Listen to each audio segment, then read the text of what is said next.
तो उससे ज़्यादा फायदा हो पाएगा। और मूल रूप से इतने दूर से आए हैं तो पहले हम लोगों का फर्ज बनता है कि हम उनकी सुने। तो इसी कड़ी में आगे चलते हुए हम रिक्वेस्ट करना चाहेंगे सत्य प्रकाश अम्बेडकर जी, वो अपनी बातों से आप लोगों को अवगत कराएं। सत्य प्रकाश अम्बेडकर जी। और ये तथागत बुद्ध की धरती है और ये महावीर जैन की भी धरती है। और तथागत बुद्ध ने जो आंदोलन चलाया, उस आंदोलन के दौरान 3 बार उन्होंने वैशाली का भ्रमण किया। और हमारे उत्तर प्रदेश में बनारस है, बनारस में सारनाथ है। सारनाथ में 5 लोगों को बुद्ध ने इकट्ठा किया और 5 लोगों को बुद्ध ने इकट्ठा करके 5 लोगों को कहा कि ये जो व्यवस्था है, उनको कहा कि बहुजन हिताय बहुजन सुखाय, लोकानुकंपाय अत्तानु हिताय, अंत कल्याण मध्य कल्याण। यानी 5 भिक्षुओं को बुद्ध इकट्ठा करके वहां पर कहते हैं कि हे भिक्षुओं, तुम ऐसी विचारधारा का प्रचार और प्रसार करो जिससे जो बहुसंख्यांक वर्ग है, जो इस देश में, उसका कल्याण होना चाहिए। इसमें किसी से वोट मांगने का काम नहीं करता। वोट देना ये आपकी बुद्धि पर निर्भर करता है कि आप किसको वोट देना चाहते हो। लेकिन इस देश में हम सामाजिक रूप से, हमारा समाज मजबूत होना चाहिए, क्योंकि राजनीतिक तौर पर हम लोग मजबूत हो सकते हैं, आर्थिक रूप से भी मजबूत हो सकते हैं, मगर हम लोग सामाजिक रूप से नालायक लोग हैं। इसलिए जो हमारी सामाजिक नालायकी है, ये हमारी सामाजिक नालायकी दूर होनी चाहिए। इसके लिए बामसेफ इस देश में काम कर रहा है। हम लोग राजनीतिक तौर पर सांसद बन सकते हैं, एमएलए बन सकते हैं, राज्य मंत्री बन सकते हैं, गृह मंत्री बन सकते हैं, राष्ट्रपति भी बन सकते हैं, बने भी, प्रधानमंत्री भी बन सकते हैं। लेकिन सामाजिक रूप से जो हमारी नालायकी है, ये सामाजिक नालायकी हमारी दूर होनी चाहिए। इसके लिए बामसेफ काम करता है। और 2-3 बातों को कहकर के मैं अपनी बात समाप्त करूंगा। साथियों, ये जो अभी आज का दौर चल रहा है, ये आज का दौर लॉकडाउन का दौर चल रहा है और ये देश कोरोना महामारी से गुजर रहा है। कोरोना महामारी से पूरी दुनिया गुजर रही है। कोरोना महामारी है, लेकिन ये जो भारत में लॉकडाउन किया गया, ये लॉकडाउन षड्यंत्र है। और लॉकडाउन में से इस देश में जो भारत में लॉकडाउन किया गया, उस लॉकडाउन में हमारा जो मूल निवासी बहुजन समाज है, मूल निवासी बहुजन समाज का दिमाग शट डाउन हो गया। और जब लॉकडाउन में हमारे मूल निवासी बहुजन समाज का दिमाग शट डाउन हो गया, तो हमारे बहुत सारे हक और अधिकार लॉकडाउन में ही चले गए। दूसरी बात, आज 17 सितंबर है। 17 सितंबर को बहुत सारे लोगों को पता है कि आज विश्वकर्मा बाबा का पूजा है, बहुत सारे लोग जानते हैं। और आज नरेंद्र मोदी का जन्म दिवस भी है, उसको लोग बेरोजगारी दिवस के नाम पर उसको आज लोग मना रहे हैं। लेकिन साथियों, आज हमारे समाज के बहुत बड़े महापुरुष की जयंती है, जिनका नाम था पेरियार ईवी रामास्वामी, जो तमिलनाडु के रहने वाले थे। और पेरियार रामास्वामी नायकर साहब ने ब्राह्मणवाद के विरोध में सबसे बड़ा जबरदस्त आंदोलन चलाया। हमारे लोगों को जानकारी नहीं है। और वो पाल जाति के थे, गडरिया जाति के थे। उनकी हिस्ट्री ये है रामास्वामी साहब की, कि जब तमिलनाडु में वो ब्राह्मणवाद के विरोध में आंदोलन चला रहे थे, आज हम लोग इस देश के SC ST OBC के पढ़े लिखे डॉक्टर इंजीनियर लोग गोबर को गणेश मानते हैं और देवी देवताओं पर, मंदिरों पर भरोसा करते हैं। लेकिन उस समय तमिलनाडु में पेरियार रामास्वामी नायकर साहब ठेले में मंदिरों, मूर्तियों को इकट्ठा करते थे और उनकी चौराहे पर पिटाई करते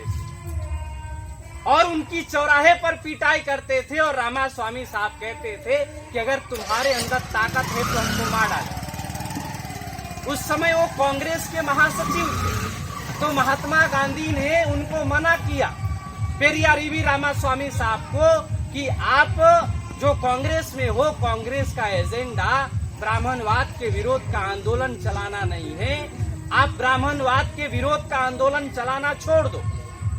तो पेरियार रामास्वामी साहब ने कांग्रेस को ही छोड़ दिया और उन्होंने कहा कि मुझे महात्मा गांधी ने ये कहा है कि ब्राह्मणवाद के विरोध का आंदोलन चलाना छोड़ दो, मैं कांग्रेस ही छोड़ देता हूँ।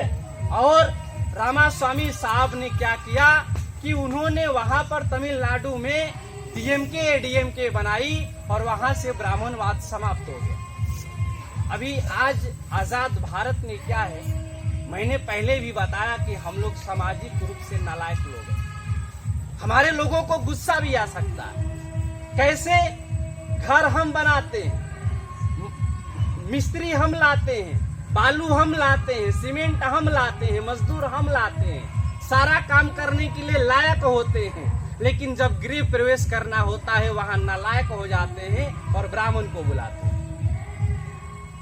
झारखंड में एक आईएएस ने मकान बनवाई और मकान बनवाने के बाद में कोठी बनवाया करोड़ों रुपए की, और कोठी बनवाने के बाद में 5 ब्राह्मण से पूछा कि इसमें कौन से दिन को एंट्री किया जाए, प्रवेश किया जाए, तो ब्राह्मण ने कहा कि 1.5 साल तक एंट्री मत करना।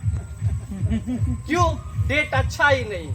अब वो आईएएस रहा, 18 घंटे मेहनत करके पढ़ा और करोड़ों रुपया लगाकर कोठी उसने बनवाई, और जब उसने प्रवेश करना पड़ रहा है तो 5 अनपढ़ ब्राह्मण से पूछ रहा है और वो कह रहा है कि 1.5 साल तक मत जाना। यही नहीं, हमारे लोग शादियां करते हैं, हमारी माताएं भी है, हमारे पुरुष वर्ग भी है। शादियों में खाने का मैनेजमेंट हम लोग करते हैं, रसगुल्ले का मैनेजमेंट हम लोग करते हैं, रिश्तेदारों का मैनेजमेंट हम लोग करते हैं, और जब शादी करवानी होती है तो वहां नालायक हो जाते हैं और वहां ब्राह्मण को बुलवाते हैं, और ब्राह्मण आता है और हमारे जो माता पिता होते हैं उनको बिठा देता है और गठजोड़ कर देता है। वो वास्तव में गठजोड़ नहीं होता। जो ब्राह्मण कथा कहता है वो संस्कृत में कहता है और पैसा हिंदी में मांगता है, संस्कृत में पैसा नहीं मांगता। उसको पता है कि अगर संस्कृत में पैसा मांगेंगे मिलेगा नहीं, समझ में नहीं आएगा। तो संस्कृत में कथा कहता है वो गठजोड़ करके, क्यों?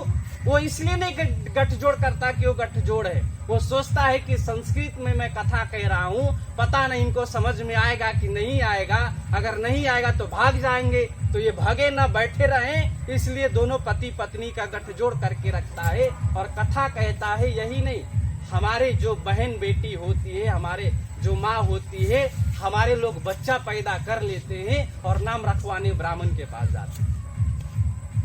हमारे समाज की जो बहन बेटी होती है अपने पेट में बच्चे को 9 महीने के रखने के लायक है, उसको अपने पेट में 9 महीने अपने खून से सिंचने के लायक है, अपने पेट में 9 महीने उसको अपने पानी से अपनी ताकत देने के लिए लायक है। लेकिन बच्चा जैसे ही बाहर आता है हम नालायक हो जाते हैं और बच्चे को गोद में लेकर जाते हैं ब्राह्मण के पास में और कहते पंडित जी हमारे घर में बिटवा पैदा हुआ। तो पूछता है किस दिन को पैदा हुआ, तो हम लोग बताते हैं कि हमारे घर में बिटवा मंगलवार को पैदा हुआ। तो कहते मंगलू राम रख दो, बुधवार को पैदा हुआ तो बुद्धू राम नाम रख दो, सोमवार को पैदा हुआ तो सोमारू राम नाम रख दो। तो हमारे लोगों का निरहुआ गुरहुआ गुरफेक सोमारू मंगरू बुद्धू नाम भी रखता है, और निरहुआ गुरहुआ सोमारू मंगरू पतवारू ये नाम रखने का 1001 रुपया। निरहु गुरहु सोमारू मंगरू पतवारू बुद्धू नाम रखने का 1001 रुपया। तो विकासशील नाम रखने का कितना चार्ज लगेगा? आप लोगों ने ब्राह्मण को कभी खेत में हल चलाते हुए, कुदारी चलाते हुए नहीं देखा होगा। तो हम लोग महान काम कर लेते हैं, मेहनत का काम कर लेते, बच्चा पैदा कर लेते, नाम रखवाने उससे जाते। अरे बच्चा पैदा कर लिया तो नाम भी रख लो, लेकिन बच्चा पैदा मेहनत का काम कर लेते हैं और बच्चे का नाम रखने के लिए उसके पास जाते हैं।